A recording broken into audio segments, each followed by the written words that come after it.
नमस्कार, प्रणाम। हम भोजपुरी गायक मिथिलेश राज और हमारे म्यूजिक डायरेक्टर विनोद सिंह एक हमन के गाना गिनी हजा कवर सॉन्ग बोलवे कौन भैया के सॉन्ग है दिल के तरह दिया। सबको प्रणाम। देखिए आज बहुत कोशिश के लिए बन जा म्यूजिक भी नया के लिए बन जाए कवर सॉन्ग खाती की यूट्यूब को कॉपीराइट ना लगे। आप सब मिथिलेश राज के कोशिश देखी जाए कैसा और कमेंट करके जरूर बताएं और चैनल को सब्सक्राइब करें जरूर। अश्विनी सर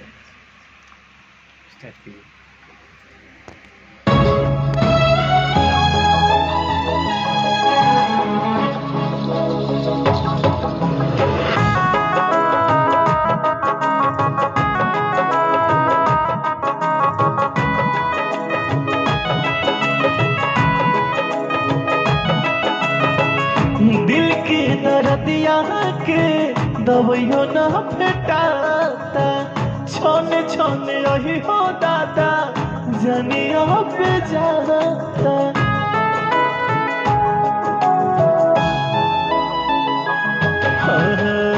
दिल के दर्दिया के दवाइयो ना भेटाता छोने छोने आई हो दादा जनिया पे जाता। बेचाता है बाजार में केहू पिएला जहरिया के करो प्यार में है मोहब्बत बेचाता है बाजार में केहू पिएला जहरिया के करो प्यार में केहू पिएला जहरिया के करो प्यार में।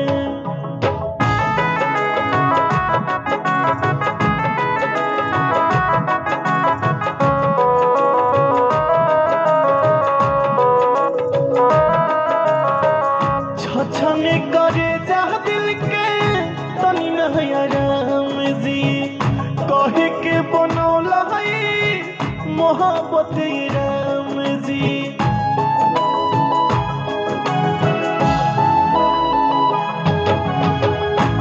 छने करे जा दिल के तनी नहीं आराम जी कहे के बनौला है मोहब्बत राम जी।